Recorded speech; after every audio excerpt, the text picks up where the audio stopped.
ప్రకాశం barrage గేట్లను బోట్లు ఢీకొన్న ఘటనపై విచారణ వేగవంతం చేశారు పోలీసులు. ఈ ఘటనలో కుట్ర కోణముందని సీఎంకు ఇచ్చిన నివేదికలో తేలినట్టు చెప్తున్నారు.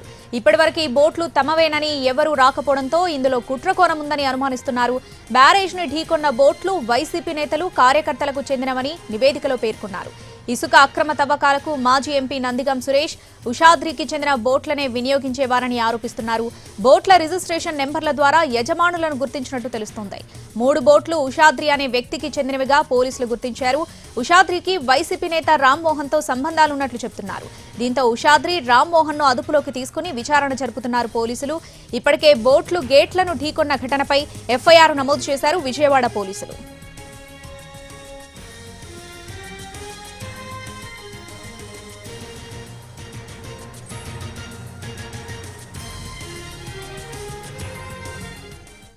ప్రకాశం బ్యారేజ్ గేట్లను బోట్లు ఢీకొన్న ఘటనపై విచారణ వేగవంతం చేశారు పోలీసులు. పూర్తి అప్డేట్స్ మా ప్రతినిధి పిఎంఆర్ చంద్రశేఖర్ లైవ్ లో అందిస్తారు. పిఎంఆర్, పోలీసుల విచారణలో ఏం తేలింది? ఈ ఉషాద్రి ఎవరు? డీటెయిల్స్ ఏంటి?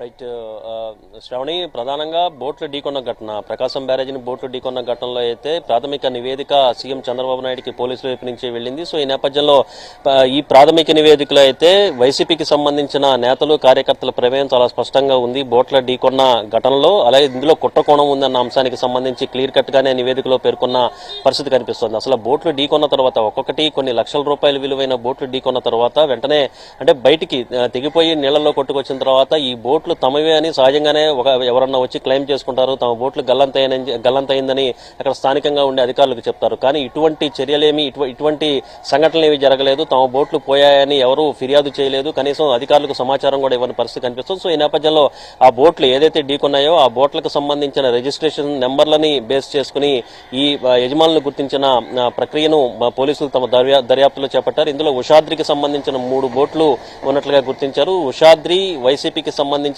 వైసీపీ ఎమ్మెల్సీ తలసిల్ల రఘురామ్ కి, అలాగే మాజీ ఎంపీ నందిగం సురేష్ కి ప్రధాన అనుచరుడిగా ఉన్నారు. ఉషాద్రికి సంబంధించిన ఈ మూడు బోట్ల ద్వారానే గత ప్రభుత్వ హయాంలో అక్రమ ఇసుక తవ్వకాలు జరిపేందుకు నందిగం సురేష్ వినియోగించుకునేవారనేది ప్రధానంగా వస్తున్న అభియోగం. సో ఈ నేపథ్యంలో ఇందులో కుట్రకోణం ఉందనే విషయానికి ప్రాథమికంగా ఇప్పటికే పోలీసులు తమ దర్యాప్తులో తేటతెల్లం చేశారు. ఇదే విషయాన్ని సీఎం చంద్రబాబు కూడా నివేదించినట్లుగా మనకు వస్తున్న సమాచారం మేరకు తెలుస్తుంది. 3 బోట్లని కలిపి కట్టేయటం, ఇంత పెద్ద ఎత్తున వరద వస్తున్నప్పుడు సహజంగానే బోట్లకు సంబంధించిన యజమానులు ఇనుప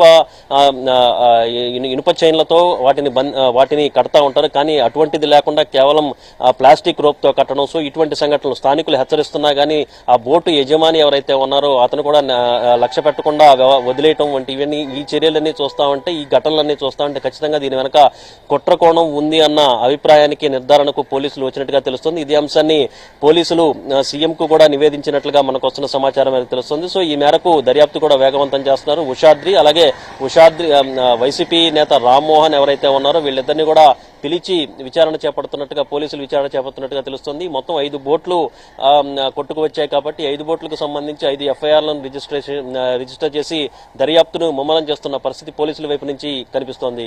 Shravani. Right PMR, thanks for the updates.